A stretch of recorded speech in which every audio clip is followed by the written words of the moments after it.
우리는 이 앞서 사도 바울, 사울이라는 이름으로 활동했을 당시에 다메섹으로 가는 길에서 예수님을 만났고, 그 이후에 사도 바울의 변화의 내용들을 함께 나누면서 은혜를 나누었습니다. 그런데 이제 그 사도 바울의 변화 이후에 31절에 보면 이렇게 교회 안에 있었던 은혜를 이렇게 한 절에 간략하게 소개하고 있습니다. 그리하여 온 유대와 갈릴리와 사마리아 교회가 평안하여 든든히 서가고 주를 경외함과 성령의 위로로 진행하여 수가 더 많아지니라. 사도 바울의 회심, 또 그런 사도 바울을 죽이고자 했던 많은 박해, 그 과정 가운데 형제들의 도움으로 사도 바울이 다소에서 다소로 이제 도망을 가게 되었죠. 그런 박해가 있었음에도 불구하고 교회 안에서는 이렇게 성령의 위로와 또 성령의 역사심으로 말미암아서 교회는 계속해서 이렇게 성장해 가는, 교회는 계속해서 하나님의 은혜가 더하여져 가는 역사가 있었습니다. 우리 근혜 교회 안에도 동일한 은혜가 있기를 소원합니다. 저는 우리 근혜 교회 성도님들이요, 물론 신앙의 기복이 있을 수 있습니다. 또 사람들마다 또 삶의 문제와 어려움 앞에서 또 잠깐 정체의 시간들을 가질 수도 있죠. 그럼에도 불구하고 우리 근혜 교회가 우리 교회의 이름처럼 계속해서 하나님의 은혜가 더하여져 가는 역사가 있기를 간절히 소원합니다. 그래서 우리 성도님들이 교회에 오면 성령님의 위로를 경험하고, 예배당에 오면 하나님이 부어주시는 은혜를 경험하고, 계속해서 교회가 그렇게 하나님의 은혜의 역사들을 써가는 일들이 우리 교회 가운데 있기를 간절히 소원합니다. 그런데 갑자기 여기서 이제 화제의 전환이 일어납니다. 이제 베드로에 대한 내용을 소개를 하고 있죠. 여기서 말하는 그때에는 바로 이제 교회가 든든히 세워져 가면서 베드로가 이제 이 유대 땅 안에 있는 교회들을 이렇게 순회하고 있었던 상황이었던 것 같습니다. 먼저 32절부터 소개하는 건 이 루다라고 하는 도시에서 애니아라고 하는 중풍병, 8년 동안 중풍병에 앓았던 여인을 고치는 기사의 내용이 소개가 됩니다. 그리고 36절부터는 우리가 욥바 하면 여러분 생각나시는 게 뭐가 있으신가요? 욥바. 베드로가 고넬료를 만나기 전에 환상을 만났던 도시가 욥바이기도 하고요. 또 성경에 여러분 잘 아시는 것처럼 그 요나가 하나님께서 니누에로 가라고 말씀하셨는데 다시스로 도망치기 위해서 배를 타려고 갔던 지역이 이 욥바라는 도시입니다. 저도 이스라엘을 성지순례 가면서 욥바라는 항구 도시를 갔는데요. 이 도시를 갔는데 도시 자체가 굉장히 아름답습니다. 그리고 느낌 자체가 이스라엘 같은 느낌보다는 꼭 유럽의 어느 한 도시에 와 있는 것 같은 굉장히 아름다운 도시입니다. 어쨌든 이 욥바에서 도르가라고 하는 여인이 죽게 되었는데, 하나님께서 베드로를 통해서 이 도르가라고 하는 여인을 살리는 또 기사의 내용이 오늘 본문에 소개가 되어 있습니다. 지금 여러분 잘 아시는 것처럼 사도행전의 저자는 누가입니다.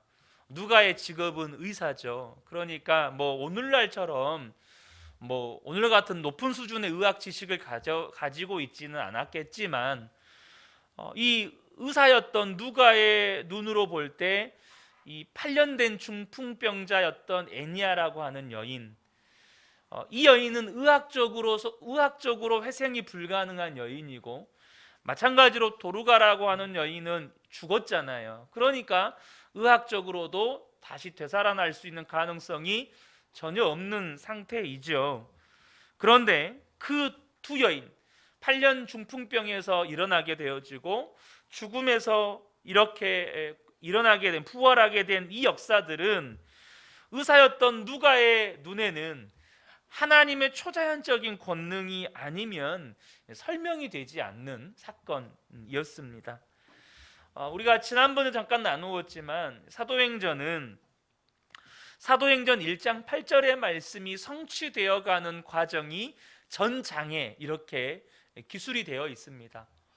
사도행전 1장부터 지난번에 말씀드렸던 것처럼 7장까지는 이 예루살렘과 온 유대 땅 안에서 복음이 증거되어지는 역사, 복음이 증거되어지는 이 성취의 역사, 이 8장은 사마리아 땅에 복음이 증거되는 역사, 그리고 9장은 바로 열방과 민족 가운데 땅끝까지 복음이 증거되는 중요한 역할을 담당하는 사도 바울이 회심하는 장면과 더불어서 지금 이 요빠와 루다라고 하는 이 도시는 비록 이스라엘 땅 안에 있지만 주로 그 구성원들 자체가 이방인들이 모여 사는 이방인 공동체 지역입니다.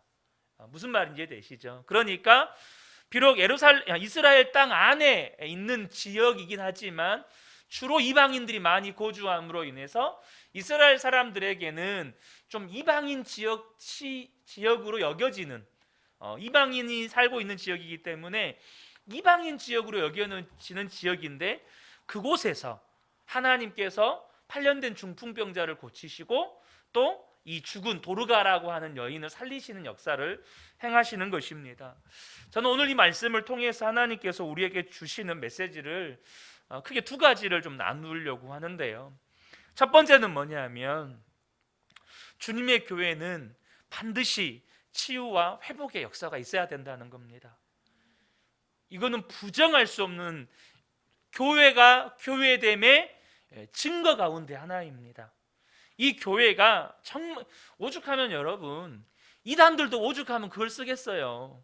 수많은 이단들이 뭐 생순이 뭐니 물 떠다 놓고 심지어 그 물 뿌리면 쌍꺼풀 생긴다 하잖아요. 교회 안에서 치유와 회복의 역사는 너무나도 중요한 예수의 그리스도 되심과 예수의 하나님 되심의 증거입니다. 여러분, 하나님은 치료의 하나님이십니다. 잘 아시는 것처럼 출애굽기 15장 26절에 이르시되 너희가 너희 하나님 나 여호와의 말을 들어 순종하고 내가 보기에 의를 행하며 내 계명에 귀를 기울이며 내 모든 규례를 지키면 내가 애굽 사람에게 내린 모든 질병 중 하나도 너희에게 내리지 아니하리니 나는 너희를 치료하는 여호와임이라. 하나님께서 이스라엘 백성, 출애굽하는 이스라엘 백성들에게 자신을 소개하실 때 뭐라고 소개하십니까? 너희들이 내 말에 순종하고 살면 애굽에 내렸던 질병들 가운데 어떤 것도 내리지 않겠다. 그런데 나는 치료하는 하나님이기 때문이다 라고 자신을 치료하시는 하나님이라고 소개를 합니다. 그래서 구약에서부터 하나님께서 하나님이 뜻하신 바 하나님의 사람들을 치료하시던 장면들이 곳곳에 소개가 됩니다.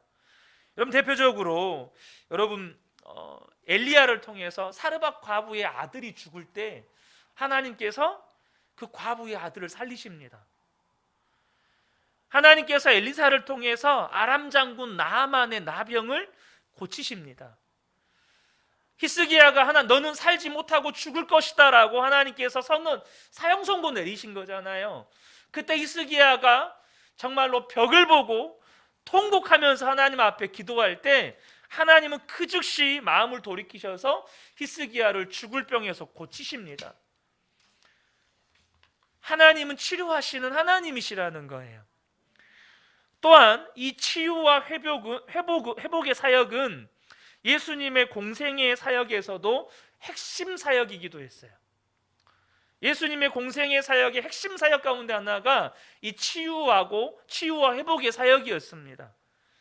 마태복음 4장 23절 24절을 보면 예수께서 온 갈릴리에 두루다니사 그들의 회당에서 가르치시며 천국 복음을 전파하시며 백성 중에 모든 병과 모든 약한 것을 고치시니 그의 소문이 온 수리아에 퍼진지라.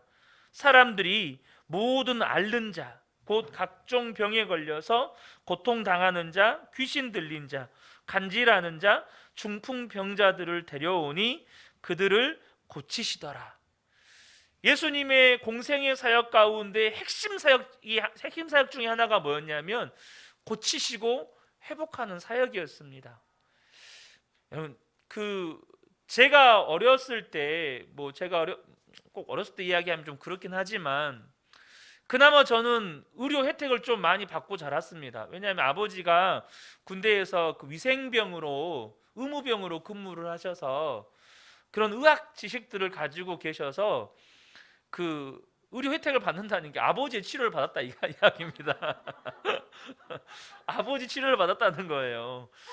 뭐 감기 걸리면 아버지가 이렇게 처방전을 써가지고 약국 가서 약을 지어 오셨어요. 집에서 주사를 놔주셨어요.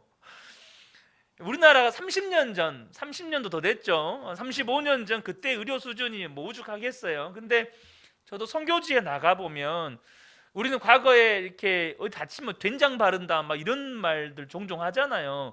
절대 그러시면 안 됩니다. 덧나요. 상처 덧납니다. 근데 제가 카자흐스탄에 단기 선교를 갔을 때 정말 환자들이 많았어요. 환자들이. 근데 더 놀라운 게 뭔지 아세요? 예수 안 믿어도 저희들한테 기도받겠다고 와요. 그 환자들이. 근데 그 환자들 중에 우리나라에서는 간단하게 치료할 수 있는 중이염, 항생제만 먹어도 치료받을 수 있잖아요. 사실 항생제만 잘 먹어도. 근데 작은 아버지가 중이염 때문에 뇌까지 파고 들어가서 죽고, 자기 오빠도 중이염 때문에 그 염증이 뇌까지 파고 들어가 죽고, 열 몇 살, 11살, 12살짜리가 왔는데 귀에서 고름이 흘러내려요. 이 고름이 이렇게 흘러가지고 여기 말라가지고 이렇게 앉아 있는 거 있잖아요. 그러고 있어요. 병원 가서 항생제 처방만 받아도 사실 그거 고칠 수 있는 건데, 저희가 민박했던 집 아저씨는 뭐 일하다가 돌이 발등에 떨어져가지고 다쳐가지고 팅팅 부어 있는 거예요. 근데 이제 상처가 났지 않겠어요? 돌에 찍혔으니까. 근데 거기다가 무슨 약초 같은 풀 으깨가지고 그냥 묶어놨더라고요. 그 약초라고. 어떻게 됐겠어요? 더 덧나는 거죠. 2000년 전에 오죽했겠어요? 어쨌든 하나님 예수님께서 하셨던 핵심 사역 가운데 하나가 바로 치유와 회복의 사역이었다는 겁니다. 그래서 예수님이 가시는 곳마다 고통당하는 자가 몰려왔어요. 병든 자들이 몰려왔습니다. 귀신 들린 자들이 몰려왔어요. 심지어 예수님은 죽은 자를 살리셨습니다. 그리고 중요한 것은 예수님께서 제자들에게 동일하게 모든 병과 약한 것을 고치는 권능을 주셨다는 사실입니다. 아멘이십니까? 마태복음 10장 1절에 예수께서 그의 12 제자를 부르사 더러운 귀신을 쫓아내며 모든 병과 모든 약한 것을 고치는 권능을 주시니라. 아멘. 저와 여러분에게 동일한 권능을 주셨어요. 저와 여러분에게 주님께서 병든 자가 있느냐? 그럼 기도하라는 거예요. 그래서 주님께서 제자들에게 당부하는 말씀이 뭐였습니까? 야고보서 5장 15절 16절을 보면 믿음의 기도는 병든 자를 구원하리니 주께서 그를 일으키시리라. 혹 죄를 범하였을지라도 사하심을 받으리라. 그러므로 너희 죄를 서로 고백하며 병 낫기를 위하여 서로 기도하라. 의인의 간구는 역사하는 힘이 큼이니라. 주님이 저와 여러분에게 모든 약한 것과 모든 병든 것들을 고칠 수 있는 권능을 주시고, 병든 자가 있으면 서로가 병 낫기를 위하여 함께 기도하라는 거예요. 제가 목회자로 이렇게 이제 15년, 16년째 이렇게 접어드는데요. 특별히 교회를 개척하면서 교회와 성도님들을 섬길 때 더욱 깊이 체감하는 것이 뭐냐면, 이 시대에 정말로 하나님의 치유와 회복이 필요한 성도님들이 많다는 것이었습니다. 단순히 육체적인 질병, 그러니까 현대의학으로도 어쩔 수 없는 그러한 질병으로부터 하나님의 특별한 치유하심의 은혜가 필요해서 고침받아야 하는 그런 성도님들도 있지만, 우리가 치유와 회복의 영역이 여러분 육체에 국한되지 않아요. 육체에 국한되지 않습니다. 오늘날 보면 여러분 사람도 몸이 병든 것처럼 마음도 병들어요. 마음도 병들어요. 우리 과거에는 사람의 마음에 대해서 그렇게 많이 학문적으로도 그렇게 많이 그 깊이 파고들지 않았었어요. 근데 오늘날 어떻습니까? 여러분, 현대 특별히 젊은이들 중에 여러분 그 스트레스성 정신적인 고통을 호소하는 20대에서 60%가 넘어요. 60% 이상이 스트레스성 정신적인 질환을 호소해요. 이게 중증이든 경증이든 상관없이 통계를 보면. 제가 몇 달 전부터 소망의 기도를 이렇게 섬기고 있잖아요. 소망의 기도를 섬기는데 그 사연들을 듣다가 기도하면서 울컥하게 된 적이 한두 번이 아니에요. 제가 뭐 방송이라서 막 그걸 절제하면서 이렇게 기도를 하지만 그 사연들을 듣고 기도할 때 막 제 안에서 이렇게 북받쳐 올라오는 그런 그 긍휼의 마음, 이게 한두 번이 아니에요. 이게 뭘 말하고자 하냐면 이 시대에 너무나도 많은 현대 성도들에게 하나님의 치유와 회복이 필요하다는 겁니다. 하나님의 치유하심과 회복하심이 필요해요. 마음의 고치심이 필요하고 육체의 회복이 필요하고 여러분 상처와 쓴뿌리로부터 자유함이 필요합니다. 특별히 저는 그거 인정합니다. 목사가요 모든 분야의 전문가일 수가 없거든요. 제가 이번에 그 다니엘 기도회 하면서 그 부분에 공감을 했어요. 목사는 전문 상담가가 아닙니다. 그래서 성도들의 고민에 대해서 말씀으로 가르쳐 줄 수는 있지만 그것을 상담학적으로 전문적으로 그 부분에 대해서 터치해주고 할 수 있는 전문적인 소양이 부족합니다. 그래서 오죽하면 그 강의하셨던 분 중에 한 분이 교회마다 전문 상담 사역자들이 필요하다 이런 말씀을 하셨거든요. 저 거기에 100% 공감합니다. 당장 저희 가족들, 우리 하교부터 저희 아내까지 제가 상담을 잘 못해줘요. 어려움이나 아픔들을 이야기하면 여러분 그 어려움이나 아픔을 이야기하면 저한테 왜 그걸 이야기하게 했어요? 제가 늘 자주 하는 말씀 중에 하나입니다. 우는 자들과 함께 울고 웃는 자들과 함께 기뻐해라. 나중에 싸우고 있어요. 나중에 그런 상담을 하고 이야기를 할 때 하다 보면 나중엔 싸우고 있어요. 이게 뭘 말하는 거죠? 저에게 전문적인 소양이 너무나 부족하다는 사실입니다. 그러나 어찌됐든 분명한 건 하나님은 고치시는 하나님이시고 하나님은 치료하시는 하나님이십니다. 우리에겐 답이 없어요. 그러나 주님께는 답이 있습니다. 우리의 모든 연약함을 친히 주님이 담당하셨기 때문이죠. 이사야 53장 5절의 말씀 너무 잘 아시잖아요. 그가 찔림은 우리의 허물 때문이요 그가 상함은 우리의 죄악 때문이라. 그가 징계를 받음으로 우리가 평화를 누리고 그가 채찍에 맞음으로 우리는 나음을 받았도다. 주님이 십자가 지셨기 때문에 우리의 모든 인생의 질고를 고치실 수 있습니다. 체휼하시는 분이세요. 찬양 중에 공감하시네라는 찬양이 있어요. 이 시대에 정말 필요한 찬양 중에 하나라고 생각이 돼요. 주님만이 우리를 체휼하세요. 체휼. 직접 다 인생의 고통을 다 겪어보시고 그리고 그 인생의 고통에 이해하시고 인생의 고통을 위로하시고 회복시키실 수 있는 분, 오직 예수 그리스도. 오늘 본문에서도 베드로가 이 애니야라고 하는 이 중풍병자에게 고치면서 선포하는 말이 뭐였습니까? 애니야야, 예수 그리스도께서 너를 낫게 하신다. 내가 너 치료하는 거 아니다. 내가 너를 고치는 거 아니다. 예수 그리스도께서 너를 낫게 하신다. 여러분, 이것이 저와 여러분의 삶에 필요한 믿음이고 또한 저와 여러분의 삶에 믿음으로 반응해야 할 일이에요. 저와 여러분의 삶에 얼마나 연약하여진 부분들이 있습니까? 우리의 마음이 됐든 그것이 우리의 육체가 됐든 또 우리의 삶의 모습이 됐든 무너져 있는 영역들이 있어요. 근데 주님이 고치십니다. 이것이 한국교회, 우리 그 은혜 교회 안에 반드시 필요한 은혜예요.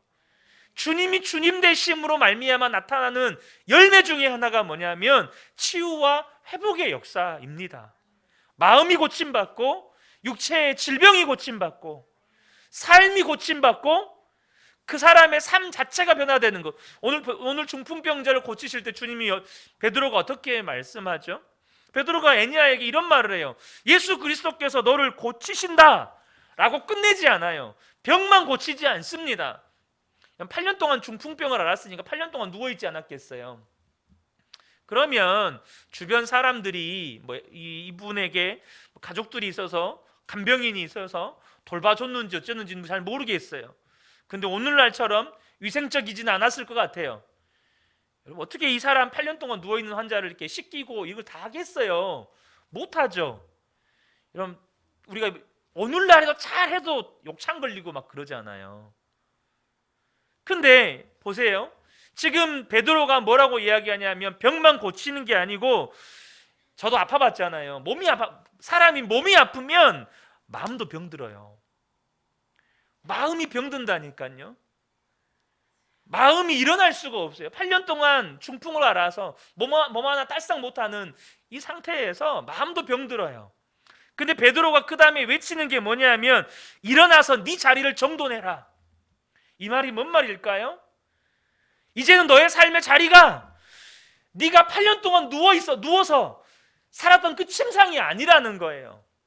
네가 과거의 상처와 아픔에 묶여가지고 거기에 주저앉아 있던 그 자리가 너의 삶의 자리가 아니라는 거예요.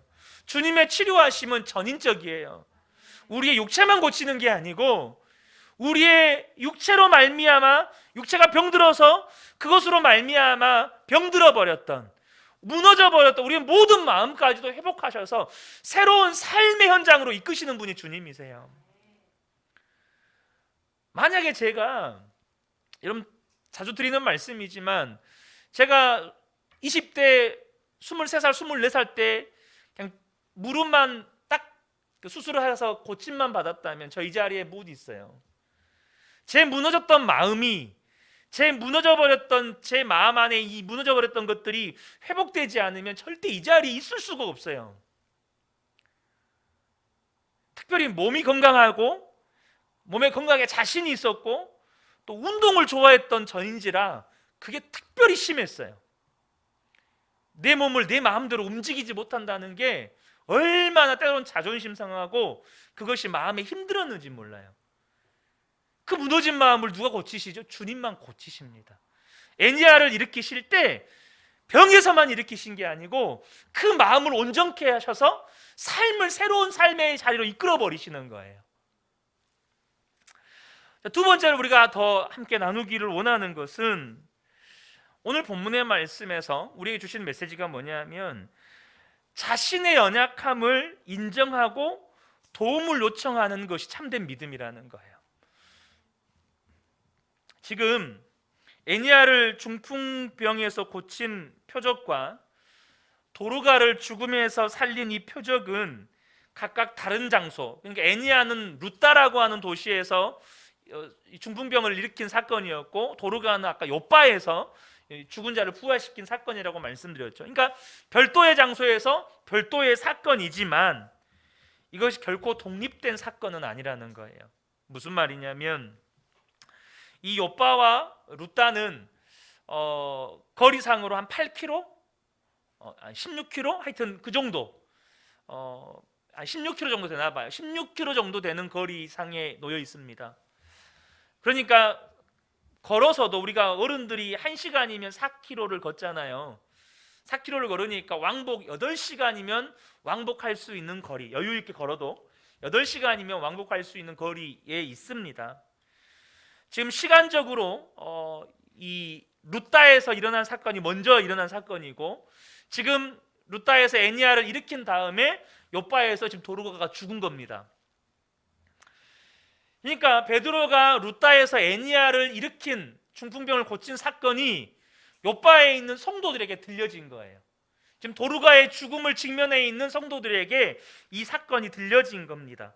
그러니까 이 사건을 들은 성도들 안에 뭐가 생기겠어요? 베드로 사도가 와서 이 도르가를 살릴 수도 있겠구나 라는 기대와 믿음이 생기는 거예요. 여러분, 은혜의 역사를 경험해 본 사람들은 더 큰 은혜의 역사를 기대하게 됩니다. 더 큰 은혜의 역사를 사모하게 됩니다. 여러분, 괜히 고기도 먹어본 사람이 먹는다는 말이 괜한 말이 아니에요. 은혜를 경험해 본 사람이 더 큰 은혜를 사모합니다. 아멘이십니까? 은혜를 못 본 사람, 은혜를 경험해 보지 못한 사람은 아예 사모함이 없어요. 은혜를 띄엄띄엄하게 경험하잖아요. 별로 기대함이 없습니다. 근데 여러분, 은혜의 진수를 맛본 사람들은 더 큰 은혜를 기대하게 되는 거예요. 우리 그 은혜교회 안에 계속해서 은혜가 부어져야 하는 이유가 여기에 있습니다. 은혜의 지경이 넓어져야 돼요. 은혜의 깊이가 깊어져야 됩니다. 그런데 이 오빠에 있는 성도들이 도르가가 죽은 다음에 어떤 태도를 취합니까? 37절과 38절을 보면, 그때에 병들어 죽음에 시체를 씻어 달하게 누이니라. 룻다가 요바에서 가까운지라. 제자들이 베드로가 거기 있음을 듣고 두 사람을 보내어 지체 말고 와달라고 간청하여. 이스라엘 사람들은요, 기본적으로 사람이 죽으면 우리나라처럼 3일장, 5일장을 치르지 않습니다. 워낙 날씨가 덥기 때문에 2월 달에도 더워요. 거기는 우리나라보다 훨씬 덥습니다. 한 4월 달, 5월 달 되면 한낮의 온도가 30도를 넘어갑니다. 제가 3년 전인가 2년 전에 갔을 때 5월 달이었는데도 33도, 34도 막 이랬어요. 5월 달에 갔는데도 엄청 더웠습니다. 2월 달에도 30도 가까이 됩니다. 이러니까 기본적으로 온도가 굉장히 높아요. 그러다 보니까 사람이 죽으면 시체가 빨리 부패합니다. 그러니까 예수님도 십자가에서 죽으셨을 때 내리자마자 어떻게 했죠? 바로 무덤에 안장했습니다. 이것이 기본적인 이스라엘의 장례 문화예요. 그런데 도르가가 죽었는데 지금 어떻게 하죠? 지금 그 무덤에다가 안장을 안 하고 시체를 씻었습니다. 그리고 다락에다가 지금 시신을 안치한 겁니다. 그리고 나서 룻다에다가 사람을 보내서 베드로를 오라고 간청한 겁니다. 두 가지를 볼 수 있죠. 먼저 그들 안에는 믿음이 있었습니다. 어떤 믿음이요? 베드로 사도가 분명히 죽은 룻다도 일으킬 수 있을 것이다. 근데요, 주님은 베드로를 통해서만 일하십니까? 아닙니다. 주님은 믿는 성도들을 통해서 일하십니다. 그러나 이 요바에 있는 성도들에게는 자기들을 통해서 역사하실 거라는 믿음은 없었던 것 같습니다. 그러니까 믿음이 연약했던 것 같아요. 믿음이 연약했던 것 같아요. 자기들이 함께, 여러분 그러잖아요. 제가 좀 뒤에 이따 나누겠지만 베드로가 헤롯에 의해서 감옥에 갇혔을 때 예루살렘 교회 성도들이 어떻게 합니까? 함께 모여서 기도합니다. 함께 모여서 기도해요. 그러니까 이 요바에 있는 성도들도 그렇게 했어야 했어요. 근데 그들 안에 그런 믿음이 없었어요. 그런데요, 믿음이 없기 때문에 가만히 있으면 됩니까? 여러분, 우리의 문제는 믿음의 연약함에 있는 게 아닙니다. 믿음이 연약함에도 불구하고 그 연약하다는 것을 인정하지 않는 것, 연약한데 믿음 있는 주변의 성도들에게 도움을 요청하지 않는 것이 문제입니다. 여러분, 저는 자주 드리는 말씀이지만 연약한 목사입니다. 저는 늘 불완전합니다. 그래서 우리 성도님들이 필요합니다. 여러분, 정말 중요한 게 뭔지 아세요? 우리의 믿음은 완전하지 않습니다. 여기 계신 분 어느 누구도 믿음이 완전한 분 없습니다. 하나님이 완전하게 하시질 않아요. 완전한 분은 주님밖에 없습니다. 근데 이들의 지혜로움, 이들의 믿음이 뭐냐면 자신들이 믿음이 연약하다는 걸 인정하고 죽은 사람도 일으킬 수 있는 믿음을 가진 베드로 불러오자. 우리는 그런 믿음 없잖아. 그러니까 베드로 불러오자. 이것이 지혜로운 겁니다. 여러분, 믿음이 연약한 건 죄가 아닙니다. 또 믿음이 연약한 건 부끄러운 것도 아니에요. 믿음이 연약한 건 부끄러운 거 아니에요. 여러분 보세요. 몸이 좀 건강한 사람이 있고 몸이 좀 덜 건강한 사람이 있어요. 몸이 좀 덜 건강한 게 부끄러운 겁니까? 운동을 잘하는 사람이 있고 운동을 좀 못하는 사람이 있어요. 운동 못하는 게 부끄러운 겁니까? 노래를 잘하는 사람이 있고 노래를 좀 못하는 사람이 있어요. 노래를 좀 못하는 게 부끄러운 겁니까? 절대 그렇지 않습니다. 그건 연약한 것일 뿐입니다. 믿음이 강한 사람이 있고 믿음이 연약한 성도가 있어요. 주님께서 교회에 성도들을 두실 때요, 믿음이 강한 성도도 두시고 믿음이 연약한 성도도 두십니다. 믿음이 강한 성도만 두시지 않아요. 근데 중요한 건 뭐냐면, 믿음이 연약한 데가 믿음이 연약함을 인정하고 그 베드로를 요청해서 그 욥바로 베드로를 청하는 그 행동을 주님은 기뻐하신다는 거예요. 여러분, 사랑하는 성도 여러분, 진정한 믿음이 이겁니다. 내 믿음의 연약함을 인정하고 나와 함께하는 성도들에게 도움을 요청하는 것. 여러분, 그 성도를 의지하면서 살라는 말이 아닙니다. 주님만큼, 주님 대신 그 성도 바라보면서 그 성도를 의지하며 살라는 말이 아니에요. 그런데 여러분, 주님은요, 저와 여러분에게 홀로 신앙생활하라고 부르시지 않았고 함께 신앙생활하라고 부르셨습니다. 야고보서 5장 14절에 보면, 너희 중에 병든 자가 있느냐? 그는 교회의 장로들을 청할 것이요, 그들은 주의 이름으로 기름을 바르며 그를 위해 기도할지니라.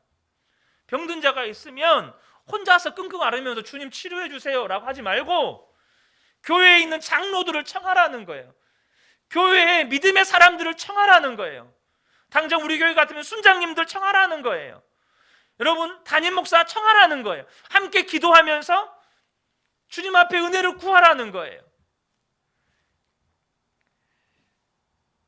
때로는 아무것도 할 수 없는 힘이 없을지라도 하나님은 그 주변의 믿음의 사람들을 통해서 그 사람을 구원하십니다. 여러분 잘 아시는 것처럼 마가복음 2장에 보면 중풍병자 이야기가 나옵니다. 예수님께서 가버나움의 한 집에서 수많은 사람들을 모아놓고 말씀을 가르치고 계셨습니다. 근데 한 중풍병자의 친구들이 그 소식을 듣습니다. 중풍병자를 침상째 메고 예수님께로 가려고 하는데 사람들이 너무 많으니까 할 수가 없는 거예요. 그러니까 이 네 명의 친구들이 지붕 위로 올라가서 지붕을 뜯습니다. 여러분, 지붕을 이제 그곳에 있는 집들은 석회로 위에 회칠이 돼 있으니까 이게 뜯을 때 이제 막 밑에는 지붕 아래에서 막 흙이나 돌이 막 부서져 내려오지 않겠어요? 갑자기 말씀 듣고 있는데 흙이 막 떨어지고 돌이 떨어지고 막 이런 상황이 된 거예요. 얼마나 놀랐겠어요. 가지고 그걸 보면 한번 상상해 보세요. 갑자기 제가 설교하고 있고 성도님들 하고 있는데 갑자기 위에서 쿵쿵쿵쿵 하면서 전기 나가고 막 먼지 떨어지고 갑자기 시체 같은 침상이 쭉 내려오고, 아마 듣다가도 사람들이 당신들 뭐요? 막 이렇게 말씀하시는 분도 계시고, 지금 뭐 하는 짓이요? 라고 말씀하시는 분도 계실 거예요. 근데 우린 그 결과를 알고 있잖아요. 중요한 건 주님이 그들을 책망하시지도 않았고, 뭐라고 말씀하시냐면 5절에 예수께서 그들의 믿음을 보시고 중풍병자를 고치셨다고 말씀하세요. 그들의 믿음을 보시고. 여러분, 내 믿음이 연약하니까 나보다 믿음 좋은 성도들을 옆에 붙여놓으셨어요. 함께 주님 바라보고 함께 주님의 은혜를 구하라고 여러분 믿음의 성도들을 붙여주신 거예요. 우리 연약하잖아요. 그래서 우리에게 하나님께서 우리의 연약함, 나의 연약함을 보완해 줄 수 있는 믿음의 성도들을 옆에 붙여주신 거예요. 진짜 어리석은 뭘까요? 내가 연약하다는 걸 가리고 내 옆에 있는 성도들에게 기도 제목을 나누지 않는 거예요. 도움을 요청하지 않는 거예요. 그게 정말로 어리석은 거예요. 성경에 많은 위대한 믿음의 인물들이 있지만 홀로 위대해진 사람은 아무도 없습니다. 아까 제가 베드로 이야기했잖아요. 사도행전 12장에 보면 헤롯이 베드로를 죽이려고 했어요. 감옥에 가둬놨어요. 내리면 죽어요. 내리면 베드로 죽습니다. 근데 그때 무슨 일이 일어납니까? 베드로가 옥에 갇혔을 때 그 교회 성도들이 그 베드로를 위해서 간절히 기도합니다. 그날 밤에 무슨 일이 일어납니까? 천사가 나타나서 옥문을 열고 베드로를 이끌어냅니다. 여러분, 그때 성도들이 베드로를 위해서 기도해 주지 않았다면 베드로는 그때 순교하는 거예요. 근데 하나님께서 그 베드로를 성도들의 기도를 통해 살리십니다. 베드로는 죽을 줄 알고 있었다니까요. 베드로는 살려달라고 기도도 안 했어요. 주님, 여기서 끝낼 수 없습니다. 나 살아야 됩니다. 이렇게 기도 안 했어요. 죽을 줄 알고 그냥 있었어요, 베드로는. 근데 성도들의 기도로 베드로를 하나님께서 구원하십니다. 여러분, 분명히 위대한 믿음의 사람들이 있어요. 근데 홀로 위대해진 사람은 없습니다. 지금 우리가 오늘 본문의 말씀을 정확히 보셔야 되는데요, 하나님께서 베드로만을 통해서 도르가를 살리지 않으셨습니다. 그럼 어떻게 해요? 도르가를 살릴 수 있도록 도르가 옆에 있는 성도들이 도르가를 살리실 거라는 믿음을 가지고 믿음의 반응을 했어요. 도르가의 시신을 닦고 다락에다 안치하고 베드로를 불러왔어요. 그러니까 분명히 그 역사의 현장에서는 베드로를 통해서 도르가를 살리셨지만 베드로를 그곳에 불러오기까지 그곳에 연약한 믿음의 성도들의 믿음을 쓰셔서 하나님은 베드로를 그곳에 불러오신 거예요. 그러니까 그것은 베드로 한 사람의 사역이 아니고 도르가를 둘러싼 수많은 성도들과 베드로의 협력 사역인 거예요. 도르가 주변에 성도들이 없었다면 베드로는 그거 몰라요. 사랑하는 성도 여러분, 그러므로 저와 여러분이 기억하셔야 돼요. 저와 여러분이요, 정말로 내 삶에 하나님의 역사를 계속해서 경험해 가기를 원하신다면 나의 연약함을 인정하고 주변의 성도들에게 도움을 요청하셔야 돼요. 나에게 이런 기도가 필요합니다. 나에게 이런 도움이 필요합니다. 이게 지혜로운 겁니다. 저는 오늘 이 말씀을 통해서 다시 한번 우리 그은혜교회 안에 놀라운 치유와 회복의 역사가 우리의 기도 제목이 되고, 또한 우리의 연약함을 인정하고 함께 주님 앞에 나아가 주님의 구원의 은혜를 경험하는 은혜가 있기를 주님의 이름으로 축복합니다. 아멘.